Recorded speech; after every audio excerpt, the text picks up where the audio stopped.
Hi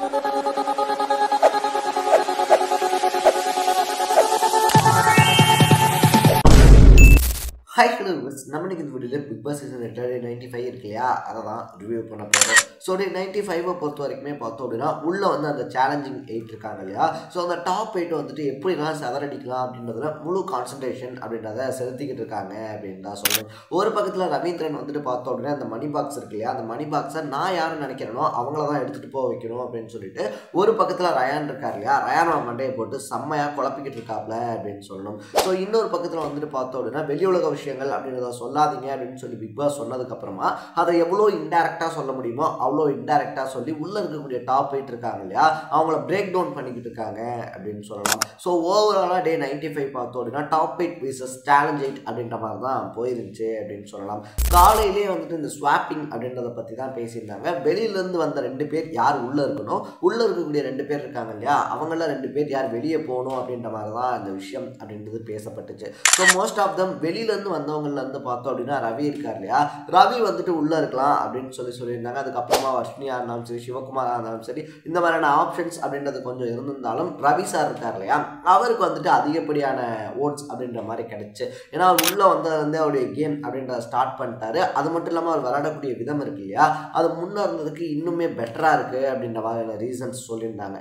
அதே வந்துட்டு பார்த்தோம் அப்படின்னா யார் வீட்டுக்குள்ளே இருக்கக்கூடாது அப்படின்னு சொல்லி கேட்டதுக்கு மோஸ்ட் ஆஃப் தம் வந்துட்டு சவுண்டு இருக்காங்க இல்லையா, சவுண்டு, விஷால் அண்ட் அருண், இவங்க 3 பேர் தான் டார்கெட் பண்ணியிருந்தாங்க அப்படின்னு சொல்லலாம். ஸோ விஷால் அண்ட் அருண் பார்த்தோம் அப்படின்னா அதிகப்படியான எஃபர்ட்ஸ் போடல அப்படின்றத ரீசனாக சொல்லியிருந்தாங்க. ஆனால் அதே நேரத்தில் சவுண்டை பற்றி சொல்லும் போது பார்த்தோம் அப்படின்னா அவங்க பிஆர் டீம் வச்சிருக்கிறது, வெளியில் வந்துட்டு மேனிப்புலேஷன் பண்ணுறாங்க, அந்த ரியாக்ஷன்ஸ் இருக்கு இல்லையா, அதை காட்டி இவ்வளோ தூரம் வந்துட்டாங்க அப்படின்ற மாதிரியான விஷயங்களை சொன்னது சவுண்டை வந்துட்டு ரொம்பவே பிரேக் டவுன் ஆக்கியிருக்கு அப்படின்னு சொல்லலாம். வழக்கம் போல் சவுண்டு வந்துட்டு பார்த்தோம் அப்படின்னா ஒரு மூலையில் உட்காந்து அழ ஆரம்பிச்சிருந்தாங்க.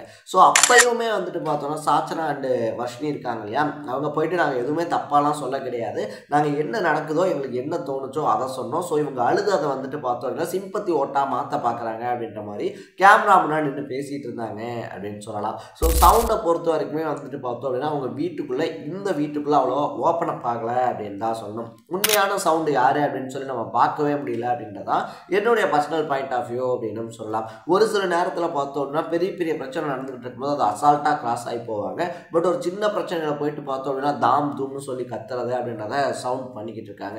ஸோ உண்மையாலே இதுதான் சவுண்டா இல்லை அவங்க எல்லாரும் சொல்கிற மாதிரி பார்த்தோம் அப்படின்னா அவங்க ஓட்ஸ்க்காகவும் அவங்களுக்கு எப்படி விளையாடணும்னு தெரிஞ்சு அந்த ஸ்ட்ராட்டஜிக்கலாக விளையாடுறாங்களா அப்படின்றதெல்லாம் நமக்கு தெரியல. பட் நேற்று அந்த சேலஞ்சிங் 8 இருக்காங்க இல்லையா, அவங்க எல்லாருமே சவுண்டை பற்றி சொன்னது சவுண்டை ரொம்பவே பிரேக் டவுன் பண்ணியிருக்கு அப்படின்னு சொல்லலாம். நீங்கள் சவுண்ட் இருக்காங்க இல்லையா, அவங்கள பற்றி என்ன நினைக்கிறீங்க, அவங்க கேம் விளையாடக்கூடிய விதம் இருக்கு இல்லையா, அது எப்படி இருக்குது அப்படின்றது உங்களுடைய பாயிண்ட் ஆஃப் வியூ வந்து என்ன அப்படின்றத கமெண்ட்டில் போட்டுருங்க. ரெண்டாவது விஷயத்தை பொறுத்த வரைக்குமே வந்துட்டு பார்த்தோம் அப்படின்னா ஜாக் இருக்காங்க இல்லையா, ஜாக்கை வந்துட்டு அவங்க சொல்கிற விஷயங்கள் வீட்டுக்குள்ளே வந்ததுலேருந்தே எல்லாரும் சொல்கிறது, ஜாக்கை வந்துட்டு வீக்கெண்ட்ஸில் யாருக்கு அதிக கைத்தட்டு கிடைக்குதோ அவங்க அந்த மாதிரி வந்துட்டு அவங்களோட ட்ராவல் பண்ண ஆரம்பிச்சிடுறாங்க. இப்போ ஃபஸ்ட் வீக்கில் வந்துட்டு பார்த்தோம் அப்படின்னா சவுண்டுன்னு சொல்லிட்டு ஒரு மாதிரி சுற்றிக்கிட்டு இருந்தாங்க. அதுக்கப்புறமா அப்படியே ரயானோட ட்ராவல் பண்ண ஆரம்பித்தாங்க. அதுக்கப்புறமா பார்த்தோம் அப்படின்னா அப்படியே ஒவ்வொருத்தரா மாதிரி இப்போ முத்துக்குமரன் இருக்கார் இல்லையா, முத்துக்குமரனோட வந்துட்டு ட்ராவல் பண்ணிக்கிட்டு இருக்காங்க அப்படின்னு வந்து சொன்னாங்க. ஸோ இந்த குற்றச்சாட்டை வந்துட்டு பார்த்தோம் அப்படின்னா நிறைய பேர் இதுக்கு முன்னாடியே சொல்லியிருந்தாங்க. வீட்டுக்குள்ளே இருக்கும் போதும் சரி, வெளியே போனதுக்கப்புறமாவும் சரி, நம்மளும் வந்துட்டு இதை அப்படியே முழுசாக மறுத்துற முடியாது அப்படின்னு சொல்லலாம். ஏன்னா இங்கே அதிகப்படியான கிளாப்ஸ் அப்படின்றது விழும்போது ஜாக்லின் திடீர்னு பார்த்தோம் அப்படின்னா அடுத்த வாரத்துலேருந்து அவங்களோட க்ளோஸ் ஆவாங்க. அப்போ யார் கூடயுமே வந்துட்டு பேசிடக்கூடாதா அப்படின்னு சொல்லி கேட்டோம் அப்படின்னா அப்படி நம்ம சொல்ல கிடையாது. பட் அந்த கிளாப்ஸ் வைஸ் வந்துட்டு இவங்களும் கரெக்டாக மாறி போனது அப்படின்றது இருக்கு இல்லையா, அது வந்துட்டு பார்த்தோம் அப்படின்னா வீட்டுக்குள்ளேயா இருந்தாலும் சரி, வெளியிலேருந்து பார்க்குறவங்களுக்காக இருந்தாலும் சரி, என்னடா இந்த பொண்ணு யாருக்கு அதிகப்படியான கிளாப்ஸ் வருதோ அவங்க கூட ஃப்ரெண்டாக இருந்தது திடீர்னு அப்படின்னு சொல்லி தோண வச்சிருந்துச்சு. ஸோ அதையுமே நேற்று வந்துட்டு பார்த்தோம் அப்படின்னா எல்லா எக்ஸ் கண்டஸ்டன்ட்ஸுமே சொல்லி ஜாக்கையும் அட்டாக் பண்ணியிருந்தாங்க அப்படின்னு சொல்லலாம். ஸோ ரவி கேட்ட மாதிரி வந்துட்டு பார்த்தோம் அப்படின்னா நீங்கள் எல்லாருமே ஃப்ரெண்ட்ஸு, அது உண்மையான ஃப்ரெண்ட்ஸு அப்படின்னா ஒரே ஒரு ரோஸ்ட்டுக்கு கூட உங்களுடைய ஃப்ரெண்ட்ஷிப் இருக்கு இல்லையா, அது தாங்கலையே அப்புறம் என்ன ஃப்ரெண்டு அப்படின்ற மாதிரி கேட்டிருந்தாரு. ஸோ நம்மளுமே வந்துட்டு நம்ம பர்சனல் லைஃப்பில் பார்த்துருப்போம், நமக்கு பெஸ்ட் ஃப்ரெண்டு அப்படின்னு சொல்லி ஒருத்தர் இருப்பான், அவங்க கூட தான் பார்த்தோம் அப்படின்னா வீட்டில் பேசவே பேசாத அப்படின்னு வந்துட்டு சொல்லுவாங்க, அவன் சரியில்லை வேணாம் அப்படின்லாம் சொல்லிட்டு. பட் வீட்டில் எவ்வளோ திட்டுவாங்கனாலும் நம்ம அந்த ஃப்ரெண்ட்ஷிப் இருக்கு இல்லையா, அதை கண்டினியூ பண்ணிட்டு தான் இருப்போம். ஸோ அந்த மாதிரி நீங்கள் வந்துட்டு உண்மையான ஃப்ரெண்ட்ஸாக இருந்திருந்தீங்க அப்படின்னா அதை கண்டினியூ பண்ணியிருக்கணும். ஒரு ரோஸ்ட்டுக்கு கூட தாங்கலை அப்படின்னும் போது அது என்ன ஃப்ரெண்ட்ஷிப்பு அப்படின்ற மாதிரி கேட்டு ஜாக்லின் வந்துட்டு பதில் சொல்ல முடியாத மாதிரி ஒரு கொஸ்டின் பண்ணியிருந்தாங்க அப்படின்னு தான் சொல்லணும். ஸோ ஜாக்லின் வந்துட்டு ஃப்ரெண்ட்ஷிப்பை ஒரு ட்ரம்ப் கார்டாக வச்சு கேம் விளாட்றாங்க அப்படின்னு உள்ள ஒரு குற்றச்சாட்டு வைக்கப்பட்டிருக்கு. ஸோ இதை பற்றி நீங்கள் என்ன நினைக்கிறீங்க அப்படின்றத கமெண்ட்டில் போட்டுருங்க. மூணாவது விஷயமா வந்துட்டு பார்த்தோம் அப்படின்னா ஜாக் வீசஸ் சவுண்டு அப்படின்னு தான் சொல்லணும். ஸோ சவுண்டு அழுதப்பெல்லாம் வந்துட்டு பார்த்தோம் அப்படின்னா ஜாக் இருக்காங்க இல்லையா, ஜாக் ஆறுதலாக சொல்லிக்கிட்டு இருந்தாங்க. பட் நைட்டு மறுபடியும் பார்த்தோம் அப்படின்னா 2 பேரும் வண்ணத்தை மாற்றி கக்க ஆரம்பிச்சுக்கிட்டாங்க அப்படின்னு தான் சொல்லணும். ஸோ ஜாக் அண்ட் சவுண்ட் இருக்காங்க இல்லையா, இதை வந்துட்டு பார்த்தோம் அப்படின்னா ரெகுலராகவே பண்ணுவாங்க.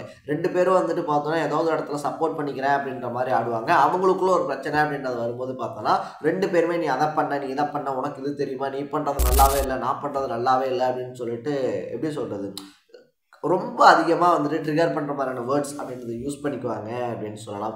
அதே மாதிரி தான் நேற்றுமே வந்துட்டு ஜாக் அண்ட் சவுண்ட் இருக்காங்க இல்லையா, எல்லாம் எல்லா பிரச்சனையுமே முடிஞ்சு சாஃப்டாக தூங்க போகிற நேரத்தில் அவங்க ஒரு பிரச்சனை அப்படின்றத கிரியேட் பண்ணிட்டு இருந்தாங்க. ஸோ டே 95 ஓவராலாகவே பார்த்தோம் அப்படின்னா சவுண்டுக்கு ஒரு நல்ல நாளாக அமையலை அப்படின்னு தான் சொல்லணும். எக்ஸ் கண்டஸ்டன்ஸ் எல்லாருமே போட்டு சவுண்ட் இருக்காங்க இல்லையா, சௌந்தர்யாவை குழந்தை எடுத்துட்டாங்க அப்படின்னு சொல்லலாம். ஸோ நீங்கள் எக்ஸ் கண்டஸ்டன்ட் சௌந்தர்யா இருக்காங்க இல்லையா, அவங்கள பற்றி சொன்ன விஷயங்கள் கரெக்டுன்னு நினைக்கிறீங்களா இல்லை பொய்யை நினைக்கிறீங்களா அப்படின்றத கமெண்ட்ல போட்டு இதே மாதிரி மீதி இருக்கக்கூடிய நாட்களுக்கான அப்டேட்ஸ் அண்ட் ரிவ்யூஸை தொடர்ந்து பார்க்கணும்னு ஆசைப்பட்டா மறக்காம சேனலை ஃபாலோ பண்ணி சப்ஸ்கிரைப் பண்ணிக்கங்க.